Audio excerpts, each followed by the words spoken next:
నమస్కారం. ఎల్ఎన్ఎస్కి స్వాగతం. ముందుగా మీ క్యాన్సల్. వరకపూడి సరైన పూర్తి చేసేది చంద్రబాబే. భువనేశ్వరి. ఇంటర్ ఫలితాలు విడుదల. కృష్ణవేణి విశ్వసాయి జూనియర్ కళాశాల విద్యార్థుల ప్రభంజనం. వరకపూడి సెల ప్రాజెక్టును పూర్తి చేసేది చంద్రబాబేనని తెలుగుదేశం పార్టీ అధినేత నారా చంద్రబాబు నాయుడు సతీమణి భువనేశ్వరి తెలియజేశారు. వినుకొండ నియోజకవర్గ మాజీ శాసనసభ్యులు, పల్నాడు జిల్లా టీడీపీ అధ్యక్షులు జీవి ఆంజనేయుల ఆధ్వర్యంలో బొల్లపల్లి మండలంలో ఆమె పర్యటించారు. ముందుగా మండలంలోని రేబడిచెర్ల గ్రామంలో నిజం గెలవాలి పర్యటన సందర్భంగా తనకు సంఘీభావం తెలిపేందుకు వచ్చిన నాయకులు, కార్యకర్తలు, అభిమానులకు ప్రత్యేక ధన్యవాదాలు తెలియజేశారు. ఈ సందర్భంగా ఆమె మాట్లాడుతూ వినుకొండ నియోజకవర్గ ప్రజలకు లోకేష్ ఇచ్చిన హామీ త్వరలో నెరవేరుతుందన్నారు. టీడీపీ అధికారంలోకి వచ్చాక గ్రామాల్లో ఇంటింటికి తాగునీరు అందిస్తామని, నిజమైన అభివృద్ధి సంక్షేమమే టీడీపీ లక్ష్యమన్నారు. వరకపూడి సెల ప్రాజెక్టును పూర్తి చేసి పల్నాడు ప్రాంతం ప్రజలకు సాగు, తాగునీరు అందించేది చంద్రబాబేనని ఈ సందర్భంగా తెలియజేశారు. వైసీపీ ప్రభుత్వాన్ని నమ్ముకున్న ప్రజలు పూర్తిగా మోసపోయారని, పేద ప్రజలకు కనీసం గుక్కెడు మంచినీళ్లు కూడా ఇవ్వలేదని, దౌర్భాగ్యపు ప్రభుత్వం గత 5 ఏళ్లుగా అధికారంలో ఉందని ఎద్దేవా చేశారు. రేపు మీ పిల్లలు, రేపటి మీ కుటుంబం, దాని తర్వాత వాళ్ళ కుటుంబాలు ఎట్లా బ్రతుకుతాయి అనేది ఆలోచించి మీరు ప్రతి ఒక్కళ్ళు జాగ్రత్తగా ఓటేయాలని నేను కోరుతున్నాను. ఎందుకంటే ఒక సంవత్సరం చంద్రబాబు నాయుడు గారు ముఖ్యమంత్రిగా ఉన్నప్పుడు ఈ రాష్ట్రం ఆంధ్రప్రదేశ్ కరువు ఎదుర్కొంది. నాకు చాలా నిమిషం ఆయన ఫోనుల మీద ఉండి నీళ్ళు అనేది కొరత ప్రజలకి ఉండకూడదని, ఆ ఫ్యామిన్ వచ్చినప్పుడు అప్పుడు నీళ్లు అందాలని అందించారు. ప్రతి ఇంటికి బియ్యం కూడా పంపించారు ఆయన. అవన్నీ మీరు మర్చిపోకూడదు. ఒక్క ఛాన్స్ అని మీరందరు నమ్మారు. ఆ ఒక్క ఛాన్స్ తో మీ తల మీద చేయబెట్టి మీ కొంపలు కూలుస్తున్నాడు. ఈసారి ఒక్క ఛాన్స్ తో ఎదురు తిరిగి మీ ఓటుతో ఆ ఒక్క ఛాన్స్ ఇవ్వకుండా ఈ రాక్షస ప్రభుత్వం దించి ప్రజల ప్రభుత్వం అనేది మీ ప్రభుత్వం, మీకోసం పోరాడే నాయకుడు కావాలి. మీకు అవసరం, అది అవసరం. ఇప్పుడు ప్రస్తుతం ఆంధ్రప్రదేశ్ ఆయన గనుక ఉండుంటే చాలా రంగాలు ఈ పాటికి పరిశ్రమలు ఇక్కడికి వచ్చేవారు. పోలవరం అయ్యి, అవునా కాదా చెప్పండి. ఆయన ఉండే 5 సంవత్సరాలు ఏ నాయకుడు కూడా చేయడు. 72% అవజేశారు పోలవరం. అంటే ఎంత మనసుతో ఆయన పనిచేసి ఉంటారో ఆలోచించండి. ఈ పాటికి ఈ 5 సంవత్సరాల్లో పోలవరం అయ్యేది, మన అన్నదాతలకి ప్రజలకి నీటే అనే కొరత ఉండేది కాదు. అట్లానే ఇప్పుడు మనం రాజధాని లేని రాష్ట్రంగా తయారయ్యాం. ఆయన కనుక ఉండుంటే అమరావతి వచ్చేది. 3 రాజధాని అంది ఈ ప్రభుత్వం. ఒక్క రాజధాని కూడా తీసుకురాలేకపోయింది ఈ 5 సంవత్సరాలు. అది ఈ ప్రభుత్వం గొప్పతనం. ఒక్క పని చేయలేదు ప్రజలకి. అది మీరు గుర్తుంచుకోవాలి. అట్లానే ఆయన ఎప్పుడు ఇంకా ఏమి అభివృద్ధి చేయాలి, ప్రజల్ని ఎట్లా ముందుకు తీసుకెళ్లాలి, వాళ్ళు ఎట్లా సంతోషంగా ఉండాలనేదే ఆయన ఆలోచన. అట్లాంటి నాయకుడిని మీరు మనసులో పెట్టుకుని మీరందరూ ఈ మే 13 కురుక్షేత్రం యుద్ధం ఉంది. మీకు తెలుసు కదా ఆ యుద్ధం ఏంటో, దానికి ఆయుధం ఏంటో మీకు తెలుసు కదా. ఏం చెప్పండి, స్త్రీలు, ఎస్పెషల్లీ స్త్రీలు. మీరు అనుకుంటే కుటుంబం అంతా కూడా మీరు తీసుకెళ్లగలరు. మీ స్త్రీలు, యు ఆర్ ద ఇన్ఫ్లుయెన్సర్స్. మీరు కలిసి, మనందరం కలిసి మన ప్రజల ప్రభుత్వం అనేది మన ముందుకు తీసుకురావాలి. అందుకే ఈ యుద్ధానికి మీరందరూ రెడీయా? మళ్ళీ చెప్తున్నాను, నా యాత్రలో నాకు చూశాను, మన కార్యకర్తలు చాలా ఎదుర్కొన్నారు. అది మాత్రం నేను ఎప్పుడు మర్చిపోలేను మీ అందరి గురించి. ఇవాళ నేను ఇక్కడ ధైర్యంగా నుంచున్నానంటే దాని కారణం మీరే. మీరిచ్చే ధైర్యం నాకు. మీ అందరికి పేరు నా నమస్కారాలు. ఇప్పుడు మే 13 ఎండ అనేది మీరు ఆలోచించకూడదు. మీ ప్రభుత్వం అనేది రావాలి. అందుకే ఈ యుద్ధానికి అట్లా మన కార్యకర్తలు చాలా మంది చాలా ఎదుర్కొంటున్నారు. అదే కాదు, ప్రజలు కూడా ఈ రాష్ట్రానికి ఒక అభివృద్ధి లేదు, ఒక పరిశ్రమ తీసుకురావట్లేదు. అది లేకపోయేసరికి ప్రజలు కూడా ఏమీ లబ్ధి పొందట్లేదు ఈ ప్రభుత్వంతో. వీళ్ళేదో పథకాలు ఇచ్చేసేసి ఆ పథకాల పేరుతో వాళ్ళు కూడా ఆటల్లో నుంచి కూడా డబ్బు చేసుకుంటున్నారు. వాళ్ళకి అవసరమైన వాళ్ళకే పథకాలు వెళ్తున్నాయి. ప్రజలు అనేది ఆలోచించట్లేదు. అదే చంద్రబాబు నాయుడు గారు ఆ నాయకుడు కనుక ఉండుంటే, తెలుగుదేశం ప్రభుత్వం ఉండుంటే, ఆయన ఎప్పుడు ప్రజలందరినీ ఒక రకంగానే చూసేవారు. ప్రతి వర్గానికి ఆయన న్యాయం చేసేవారు. ఈ వర్గం వాళ్ళకి చెందకూడదు అనేది ఆయన మనసుకి తోసేదే కాదు. ఆయన కళ్ళతో ప్రజలు అంటే అందరూ ఒక్కళ్ళే. వినుకొండ శాసనసభ్యుడు బొల్ల బ్రహ్మనాయుడు సతీమణి మాజీ సర్పంచ్ బొల్ల ఆదిలక్ష్మి వారి కుమార్తె మణికుమారి వార్డు ప్రజలకు విజ్ఞప్తి చేశారు. స్థానిక వినాయక మందిరంలో ప్రత్యేక పూజలు నిర్వహించారు. అనంతరం వార్డు పరిధిలోని ఆయా గృహాలను సందర్శించి బ్రహ్మనాయుడు చేసిన అభివృద్ధిని వివరిస్తూ మరోమారు బ్రహ్మనాయుడిని గెలిపించుకోవాలని వారు విజ్ఞప్తి చేశారు.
నేడు విడుదలైన ఇంటర్ ఫలితాలలో కృష్ణవేణి విద్యార్థులు రాష్ట్ర ర్యాంకులు సాధించడం ఎంతో అభినందనీయంగా ఉందని కళాశాల డైరెక్టర్లు బి లింగారావు, డి మల్లికార్జునరావు, కె సాయి కుమార్, ప్రిన్సిపల్ ఎంవి ఆంజనేయులు తెలియజేశారు. సీనియర్ ఇంటర్ ఫలితాలలో ఎంపీసీ విభాగంలో రాష్ట్ర స్థాయిలో 3వ ర్యాంకు ఎస్కే జహీనా 1000 మార్కులకు గాను 989 మార్కులు, రాష్ట్ర స్థాయిలో 4వ ర్యాంకు జె కావ్య 1000 మార్కులకు గాను 988 మార్కులు, బైపీసీ విభాగంలో are Naveena Blessy 972, P శ్రీవతి 971, CEC విభాగంలో టౌన్ ఫస్ట్ ఎం తిరుపతిరావు 953 మార్కులు సాధించడం సంతోషకరంగా ఉందన్నారు. ఈ సందర్భంగా కళాశాలలో ఏర్పాటు చేసినటువంటి అభినందన సభలో అత్యుత్తమ మార్కులు సాధించిన విద్యార్థులను కళాశాల అధ్యాపకులు అభినందించారు.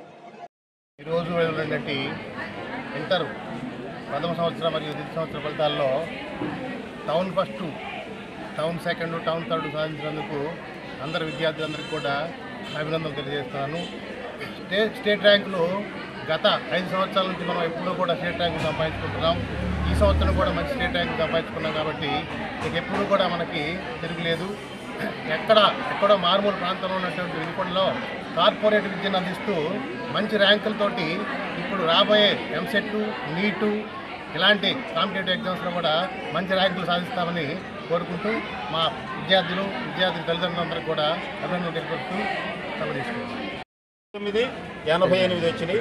అలానే జూనియర్ ఇంటర్లో కూడా లాస్ట్ ఇయర్ 64 మందే, ఈ సంవత్సరం 63, 62, 60 అలా ఉన్నాయి.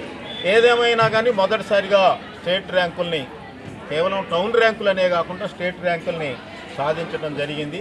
మా అధ్యాపక బృందం ప్రోత్సాహంతో పాటు విద్యార్థుల్లో ఉన్నటువంటి ఇంట్రెస్ట్, ప్రధానంగా మెయిన్ డ్రాబ్యాక్ ఏంటంటే మంచి విద్యార్థులు మనకు ఎక్కువ శాతం అందుబాటులో ఉండటం లేదు. కేవలం గర్ల్స్ విద్యార్థులు మాత్రమే మనకు అందుబాటులో ఉంటున్నారు. మొదటిసారిగా జూనియర్ ఇంటర్లో ఈసారి బాయ్స్కి నరేంద్ర అనేటువంటి అబ్బాయి కూడా స్కోర్ చేయటం జరిగింది. మిగతా తగ్గిన వాళ్ళు కూడా ఇప్పుడు హైయెస్ట్ స్కోర్కి చాలామంది మన దగ్గర 458, 459 ఆ రేంజ్లో ఉన్న పిల్లలు కూడా ఉన్నారు. వాళ్ళంతా రేపు బెటర్మెంట్లో ఏ సబ్జెక్టులు అయితే తగ్గినాయో, ప్రధానంగా ఇంగ్లీష్లో తగ్గినాయి ఒకరిద్దరికి. ఇంగ్లీష్లో స్కోర్ తగ్గటం వల్ల హైయెస్ట్ స్కోర్ ఇంకా రాలేదు. వాళ్ళంతా కూడా రేపు జరిగేటువంటి ఎగ్జామ్స్కి ప్రిపేర్ అయ్యి బెటర్మెంట్ అవకాశం ఉంది కాబట్టి ఇప్పుడు ఫస్ట్ ఇయర్ కంప్లీట్ అయిన వాళ్ళకి వాళ్ళు చేయాలి. సెకండ్ ఇయర్లో చాలా మంచి రిజల్ట్స్ వచ్చినాయి. పాస్ పర్సెంటేజ్ కూడా నాకు తెలిసినంత మటుకు మేము చేసిన వాళ్ళల్లో ఎప్పుడేందంటే ఎంసెట్ జరిగేటప్పుడు కొంతమంది ఫెయిల్యూర్స్ ఉండేవాళ్ళు. ఈసారి ఏళ్ల మీద లెక్క పెట్టవచ్చు. దాదాపు ఇప్పుడు మనకి షార్ట్ టైం 150 మంది ఎంసెట్ నడుస్తూ ఉంది. అలానే పాలిటెక్నిక్ ఒక 60 మంది ఉన్నారు. తర్వాత నీటికి కూడా ఉన్నారు. మొదటిసారిగా మనం నీటికి కూడా ఈసారి కోచింగ్ ఇవ్వటం జరుగుతుంది. దాదాపు కాలేజీ జరిగినప్పుడు ఎలా కోలాహలంగా ఉందో అదే రేంజ్లో దాదాపు ఒక 200 మంది విద్యార్థులు ఉండటం వల్ల ఇప్పటికి కూడా ఈ సెలవులు అనేది లేకుండా జరుగుతూ ఉంది. ఈ ఎంసెట్ కోచింగ్ ఎవరైతే తీసుకుంటున్నారో మామూలు జెండలు వేరు విషయము, ఎంసెట్ కోచింగ్ నీట్ కోచింగ్ ఈ వేరు. వీటిల్లో ఏంటంటే ప్రతి మార్కు కూడా ఒక హాఫ్ మార్క్ తోటి కూడా ర్యాంకులు చాలా వందల్లో తేడా ఉంటుంది. అందుకని ఎవరికోళ్ళు మీరు కేవలం చాలా ఇంట్రెస్ట్గా ఐపీఈ దూరంలో కాకుండా ప్రత్యేకంగా ఆబ్జెక్టివ్ టైప్ కాబట్టి చాలా ఇంట్రెస్ట్గా ఈ ఉన్న సమయాన్ని, ఈ ఉన్నటువంటి రిమైనింగ్ టయాన్ని మనకి ఎవరైతే కోచింగ్లో ఉన్నారో వాళ్ళంతా కూడా ఇండివిజువల్గా తెలియని చెప్పించుకొని ఇప్పటిదాకా 5 గంటల దాకా నడిచింది. ఇక నుంచి ఏంటంటే సాయంత్రం 5 to 6:30 డైలీ ఎగ్జామ్ ఉంటుంది కాబట్టి 6:30 దాకా కూడా నడుస్తుంది. ఈ టయాన్ని రిమైనింగ్ ఉన్నటువంటి కాలాన్ని సద్వినియోగం చేసుకొని ఇది ఎంసెట్ రాసేవాళ్ళు అటు నీట్ రాసేవాళ్ళు కూడా మంచి రిజల్ట్స్, మంచి ర్యాంక్స్ సాధించాలని ఆశిస్తూ మరి ఈ అవకాశం ఇచ్చినటువంటి యాజమాన్యానికి సహజంగా నేను సమ్మర్ అంటే నేను కూడా రెస్ట్ తీసుకుంటాను, కాలేజీలోకి రాను. మళ్ళీ కాలేజీ రిజల్ట్స్ వచ్చిన తర్వాత ఈరోజే వచ్చాను, మీకు కనపడదు కూడా ఈరోజే. మీరంతా కూడా ఈ ఉన్న టయాన్ని సద్వినియోగం చేసుకొని ఎవరైతే ఎంసెట్ నీట్ రాస్తున్నారో వాళ్ళంతా ఈ టయాన్ని సద్వినియోగం చేసుకొని దాంట్లో కూడా ఆ రిజల్ట్స్ వచ్చినా కూడా నెలనే మనం ప్రెస్ వాళ్ళని పిలిపించి మంచి ర్యాంకులు మీరు పొందాలని ఆశిస్తూ మరి ఈ సాయాన్ని మీ అందరికి కూడా మంచి భవిష్యత్తు ఉండాలని మరొకసారి ఆశిస్తూ ధన్యవాదాలు.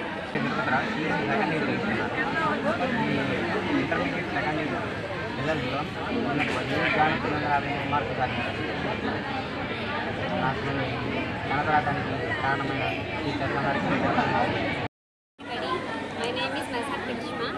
I am studying 11th standard in Krishnaveni Junior College. I get 419 marks in BIPC. అదేవిధంగా వినుకొండ ప్రజానీకానికి అందరికీ కూడా కృష్ణవేణి జూనియర్ కాలేజ్ తరఫున మా విన్నపం. కృష్ణవేణి జూనియర్ కాలేజ్ అని అంటే ఎందుకు గొప్ప అనేది చాలామంది తల్లిదండ్రులు చాలా సందర్భాల్లో కూడా చెప్పారు.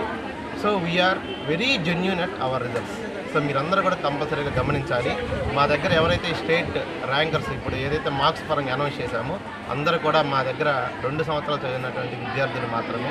జే కావ్య కానీ జహీనా కానీ ఇలా ప్రతి ఒక్క విద్యార్థి కూడా మా దగ్గర ఉండి 2 years కష్టపడి చదువుకొని మంచి మార్క్స్ సాధించి వాళ్ళ స్టేట్ లెవెల్లో మీ ముందుకు నిలబడిన విద్యార్థులు మాత్రమే. So we're symbol of genuinity. So మా దగ్గర ఉన్న విద్యార్థుల మార్కులు మాత్రమే మేము చెప్తూ ఉంటాము. అదేవిధంగా కాంపిటేటివ్ ఎగ్జామ్స్ అయినటువంటి ఎంసెట్ అండ్ నీట్ లాంటి దాంట్లో కూడా త్వరలో ప్రపంచాన్ని సృష్టించబోతున్నాము. విద్యార్థుల తల్లిదండ్రులు అందరూ గమనించండి. మనం ఎంతో సుదూర ప్రాంతాలకు వెళ్ళి ఎంతో కష్టపడినటువంటి ఈ డబ్బును వృధా చేయొద్దు. ఇక్కడే మీకు మంచి మంచి ఫెసిలిటీస్, కాంపిటేటివ్ ఎగ్జామ్ కోచింగ్ కానీ మంచి ఐపీఈ స్కోర్ సాధించడానికి కావాల్సినటువంటి ఇవన్నీ కూడా మీకు ఇక్కడ లభ్యమవుతాయి. సో ఇది గమనించగలరని చెప్పి మా కాలేజీ తరఫున మేము విన్నవించుకుంటున్నాం. Thank you. నేను కృష్ణవేణి జూనియర్ కాలేజ్లో ఇంటర్మీడియట్ కంప్లీట్ చేశాను. ఇవాళ వచ్చిన ఇంటర్ రిజల్ట్స్లో నాకు 1000కి గాను 989 మార్క్స్ వచ్చాయి. I'm very happy for it. దీనికి కారణమైన కాలేజ్ మేనేజ్మెంట్కి చాలా థ్యాంక్ఫుల్గా ఉంటాను. మరియు మా పేరెంట్స్కి కూడా చాలా థ్యాంక్ఫుల్గా ఉంటాను. నెక్స్ట్ నా ఎయిమ్ వచ్చేసి సాఫ్ట్వేర్ ఇంజనీర్ అవ్వడం.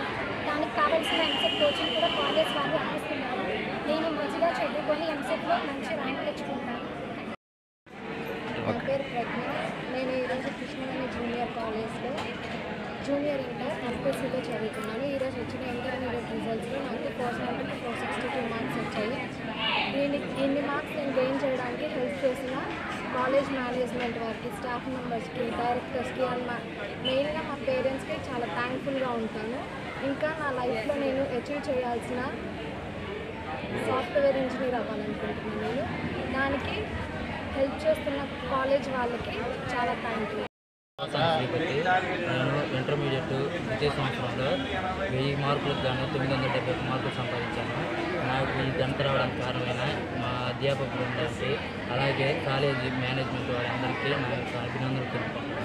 విశ్వసాయి జూనియర్ కళాశాల విద్యార్థులు 2024 ఇంటర్ మొదటి సంవత్సరంలోని పరీక్ష ఫలితాల్లో అత్యుత్తమ మార్కులతో టౌన్ ఫస్ట్ సాధించిన ఏకైక విద్యా సంస్థ విశ్వసాయి జూనియర్ కళాశాల అని డైరెక్టర్ ఎడవల్లి శ్రీనివాస శర్మ తెలియజేశారు.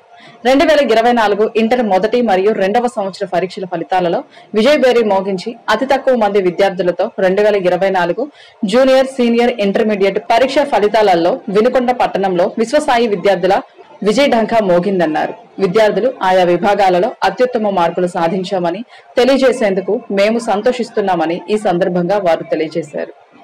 ఎంపీసీ విభాగంలో 470 మార్కులకు గాను 400 పైన మార్కులు సాధించిన విద్యార్థులు మా దగ్గర 60% మంది విద్యార్థులు సాధించడం జరిగింది. ఇది మాకు చాలా గర్వకారణం. రాష్ట్రంలో ఇంత విధంగా గొప్పదైనటువంటి పాస్ పర్సెంటేజ్ తీసుకొచ్చినటువంటి ఘాటుని సాధించిన మా అధ్యాపకులకి మేము ప్రత్యేక కృతజ్ఞతలు తెలియజేస్తున్నాం. అందుకు కృషి చేసిన విద్యార్థులు కూడా అభినందనలు తెలియజేస్తున్నాం.